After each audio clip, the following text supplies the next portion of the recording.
In my hand is a bottle of Le Fille Parisienne, one of the most known absinthes in the world. Today, I'm not going to be trying any of this. It's empty. But what I am going to be trying is 4 unique absinthes that you may not have had a chance to try before. From Jade Liqueurs all the way to a Cornish absinthe I picked up on a trip down to Devon. Yeah, it's going to be a long episode, but I'm looking forward to it. Let's get into trying these brilliant absinthes.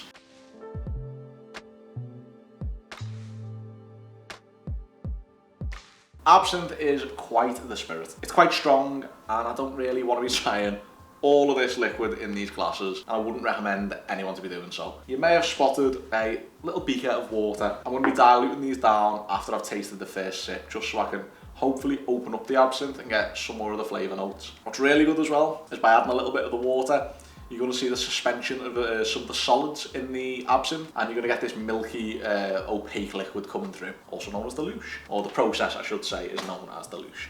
Really nice, and yeah, I wouldn't recommend that anyone just sit there trying 4 bottles of absinthe. It's not wise unless your name's Ernest Hemingway, and how long did he last? Not very long. Without further ado, the first absinthe we're going to be trying is from Jade Liqueurs. This is their Terminus Oxygeni. Jade Liqueurs produce a fine range of absinthe. It's honestly probably the best absinthe on the market, in my opinion anyway. It's a very traditional, old-fashioned way of making absinthe, really historic in its approach. Ted Bro, the owner, is really passionate about absinthe, and it comes through in every bottle. This is one of the bottles I actually used for Bohemian Mixology, and I used it as a base spirit in a lot of the cocktails there. So let's give it a try straight. I already know it's going to be delicious.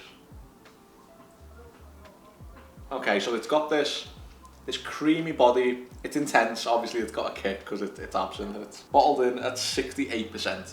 So it is hot. I can taste the kick of the ethanol. But in terms of body, it's got quite a creamy body to it. The anise is really strong, a touch of fennel too. It's slightly lighter than you may expect for such a creamy body. And the finish is definitely really light, but it's so clean. It's a crisp, delicious absinthe. I'm interested to see how a little bit of water may open this up. So as you can see, with a little bit of water, we've now got a glass of cold milk. On the nose, you're still getting, obviously, the anise that's going to come through, you'd hope, in all of these spirits. A touch of fennel. It's really nice. It's a classic anise taste. If you want an absinthe that's got that anise kick, but it's a premium product, don't get me wrong, Le Fille, they have some brilliant absinthes, but a side-by-side tasting of that compared to Jade, you'll see it's got a little bit more going on. There's more nuance to it, there's a slight richness to it that you lack sometimes in the Le Fille. It's a fantastic product. If you want to make any of the drinks in Bohemian Mixology in the absinthe chapter, and you're looking for a good base spirit to use, I'd highly recommend Jade Liqueurs for them. So yeah, I'm interested to see how it compares with the other 3. The other 3, on the face of it, not as traditional, and they've got a little bit more going on, so we'll see how I enjoy them. The next one we're going to be trying is a product from Tempus Fugit. This Vieux Pontellier absinthe is a little bit different to the Jade Liqueurs. It's actually been distilled from a grape eau de vie, and it's got some different notes that you might not expect in an absinthe. I've tried this one a fair few times, but it's been a while since I've just had the sip straight. On the nose, it's got this florality to it. The famous wormwood fields in Pontellier have obviously added a lot of florality into this grape eau de vie, and the colour is absolutely brilliant. It's exactly what you'd expect from an absinthe. It's slightly more green in some ways than the Jade Liqueurs product. Okay, that's so much different. I'm even getting a little touch of mint in there. It's really interesting doing this tasting side by side, because from the outside looking in, you may think absinthe is just this big kick of anise and there's not much else going on. 3, 4, 5 years ago, I might have been in the same camp. Luckily enough, through the research I did for the book, I managed to delve deeper into the world of absinthe, and it may be my favourite spirit because of all this. It may be a touch of fennel as well that I'm getting through, heavier on the fennel. But yeah, definitely a touch of mint and this florality coming through. But we'll see how the water impacts it. Once again, we've got this, the louche. Oh, it's softer, it's much softer. As you'd expect, now it's been diluted.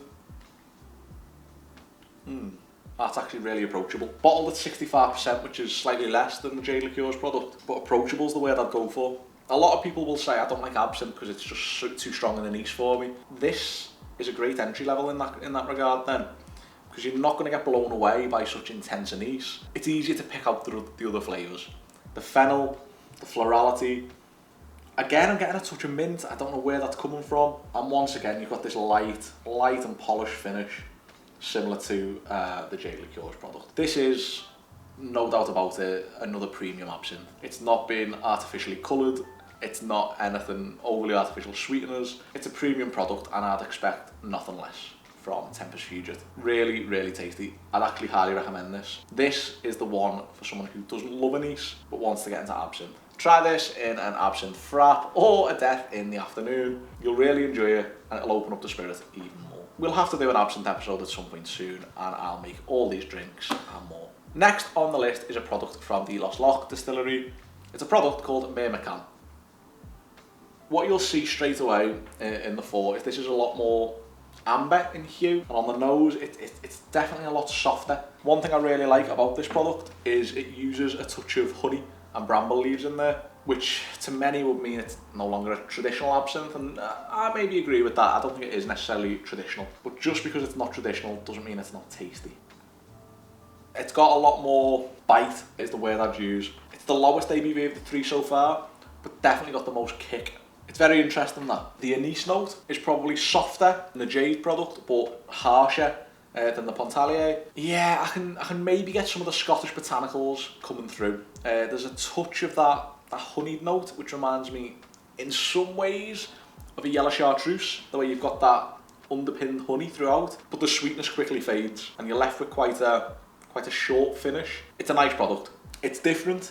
It's definitely got more of a Scottish vibe than some of the other absinthes that were more traditionally served in the left bank in the creative part of Paris during the late 1800s to early 1900s. I'm interested to see how this one is going to react with the water. Ooh, very different. I actually think this is the least opaque of them all.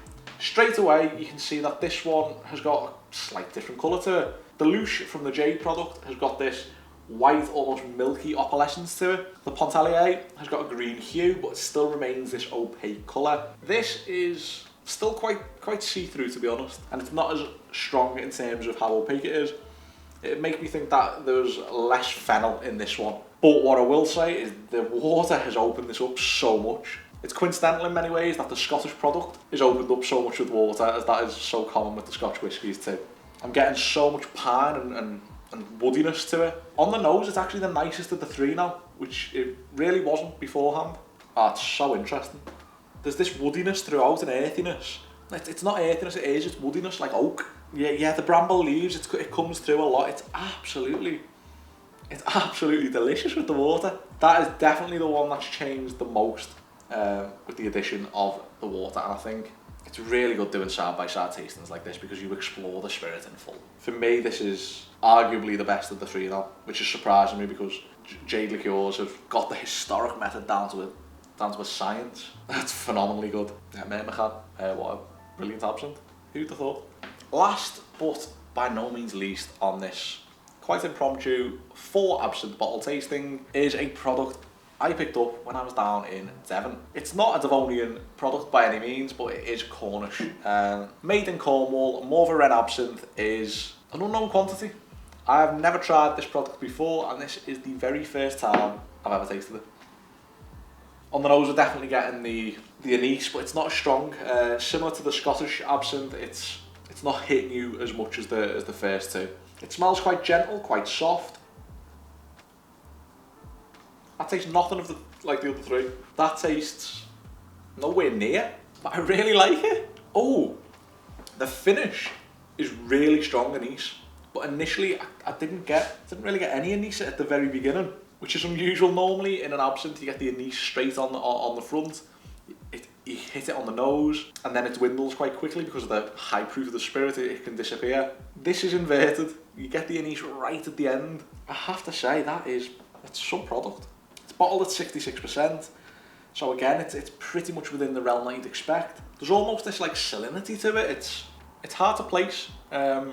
Sometimes because I'm so used to trying absinthe, when you get a new one, it's hard to think of other flavour notes that you may associate with other spirits, for example, and apply them. But there is this like salinity to it, maybe. I don't want to say peatiness because it's not smoky, but in a similar vein to Love Freud, having that meatiness and body to it. It's got something I'm not used to in an absinthe, and I think I'm for it. I'm definitely for it. Let's see how it works with the water. That's a milky one. That is extremely milky. That's a great louche. It's sweeter. I think that's one of the big things that you get straight away. The honey in this has quite a unique sweetness. Bavarian has got more of a traditional sweetness leaning towards vanilla, if I'm being completely honest. But it's gorgeous. It's definitely inspired, and you can tell it comes from Cornwall. It's this coastal area, and it comes through on the tasting, which I love to see. I love it when a product's history and location shines through. Yeah, absolutely fantastic. Probably a short and sweet review on this one, but sometimes a product's just good, and you've got not much more else to say. I'm actually disappointed I didn't use this in Bohemian Mixology. It would have been a great one to have, and maybe in a volume 2, you may see a Cornish absinthe in the next one. Cheers. I've just tasted 4 absinthes. I feel a little bit worse from where they were delicious, from the Jade product all the way to a Cornish Little Beauty. It's been a great video tasting 4 unique absinthes you may not have tried before. If you like Lafite, you'll probably like these. This is your traditional absinthe, your historic product from Jade Liqueurs, all the way to the Scottish and Cornish products, which are very different. Arguably, the Scottish one is quite a distance from the traditional absinthe, but still really tasty. And the Cornish product, even right now, I'm blown away by it, to be honest. Unfortunately, that is all we've got time for today. You should know the drill by now. If you like the video, feel free to drop it a like. And if you want to see more from us, consider subscribing to the page. If you'd like to see more from me on a daily basis in content similar to this and not so similar to this, you can always go over to Speakeasy UK on Instagram, where we'll be posting daily content. Until next time though, there's 4 brilliant unique absinthes, and I'm sure very soon we'll be making some cocktails with them. Been a pleasure, and I'm all out of water. Cheers!